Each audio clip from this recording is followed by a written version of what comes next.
All right, guys, so you asked for it. This video is on emotional enmeshment. First, we're going to go over what it is and then some questions to ask to see if maybe you are struggling with emotional enmeshment yourself. And then, as always, some quick how to heal tips. So, emotional enmeshment, when a family relationship or a relationship itself has too much love.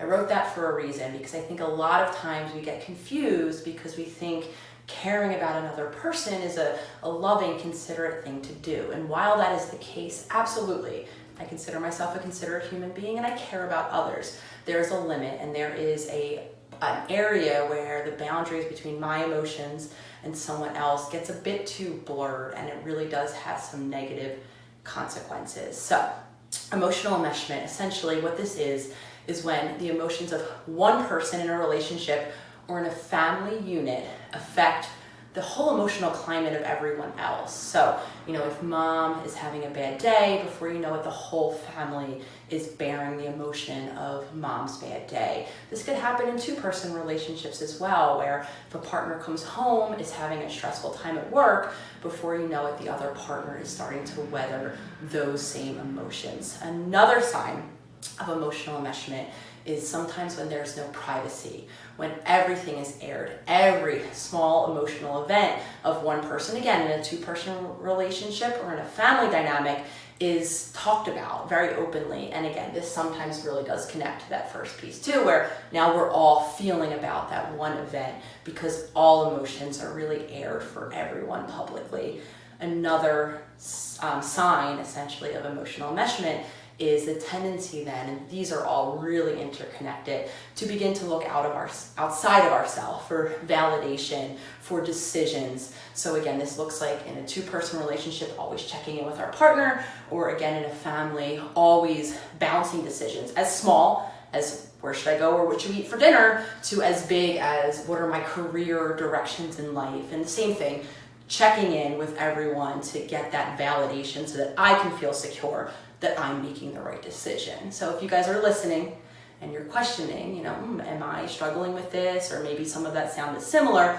These are 6 really great questions to begin to ask yourself. So the first one, do you feel responsible for the emotions or the experiences of someone else? So am I finding that I'm compensating or really trying so hard to make everyone or someone else around me feel better? Do you feel that you can rescue or fix those around you, and then vice versa? Do you feel that you're waiting for those around you to rescue or fix you? And again, I want to just keep pointing out there's a limit between I'm considerate and when someone that I love is struggling, I'll be there for a supportive ear. But those who hear me talk a lot, I know that there's a limit of how much I can control, and falling into this role of rescuer, helper, caretaker, things that I hear come up so often in the clients that I work with, that is a bit on the extreme. The reality of it is, and I know this is really hard for many of us, we cannot rescue or fix anyone else, and we cannot wait for anyone else to rescue or fix us. Question 3, do you find yourself offended or fearful when someone needs emotional space? And I have lived this experience as long as I can remember. Anytime any of my partners we had an argument, they needed to take some space, we all process our emotions differently, I automatically took that to mean the relationship must be over. This is a very bad thing to happen. Again, so that's a really, really good marker. Space for other people to process their emotions is completely normal. So if you find yourself starting to have a panicked reaction when other people are taking space, that might be a marker of those two blurred emotional boundaries. Number 4, do you know your own emotional needs? Do you know how to go about meeting them? Sounds so simple. Again, I did not know how. I did not know what my emotions are. I did not know how. This might sound crazy coming from a psychologist. I did not know how to give them words, let alone I did not even know how to start to begin to meet my own emotional needs. So if you guys feel the same, this might be a sign that you too have struggled with emotional enmeshment. Do you struggle with boundaries? One of the biggest hot topics around are boundaries.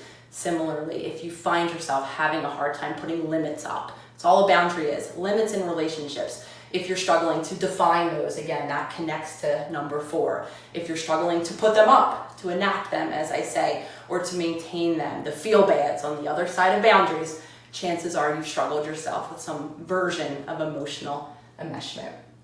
Number 6, do you feel addicted to relationships? What I mean by that is, do you feel yourself on the ride again, the emotional ride of someone else? Same thing. If my partner is having a good day, a good week, a good year, I'm having a good day, a good week, a good year. If they're not, I'm not as well. So are you on someone else's emotional roller coaster? If you are, or if you find yourself commonly on someone else's emotional roller coaster, chances are your emotional boundaries are a bit blurred. So now what? I know a lot of you are probably thinking, ooh, I can relate to some of these. So 3 quick tips. First one, simple, alone time. This just means separate time and space. I'm gonna go out, I'm gonna plan a lunch, a coffee, a walk around the block. Anytime that I can carve out just some time to be by myself. For the introverts out there, that can mean journaling. Just some time where I'm just me. That can be a really, really great start. Evolving that a bit. What are my interests? What are my hobbies? Now I'm starting to get a little more deeply connected with myself. I talk about this often because I used to talk with my partner about this. I didn't have hobbies that I knew of.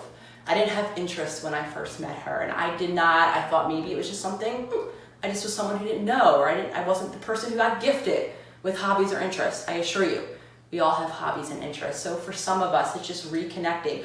What were those things you liked to do in childhood? Pick those up. For me, it was art. I started to paint again. I started to just define something that I liked on my own. My partner doesn't like to paint, and that's okay. I was able to have something that was a little bit deeper, that was just for me.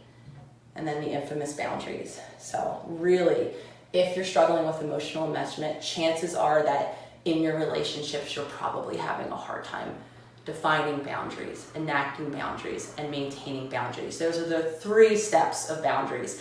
I have another YouTube video that I will link below that you can check out, but they're hard. I'm gonna just tell you right now, boundaries are hard, but for those of us who have emotional enmeshment, they're so integral. They give us a bit of space to start to carve out our own emotional world separate from those around us. So I hope this video was helpful. I definitely am the poster child of emotional enmeshment, so I share this in such a relatable way. This part of my journey was so integral. I hope you guys found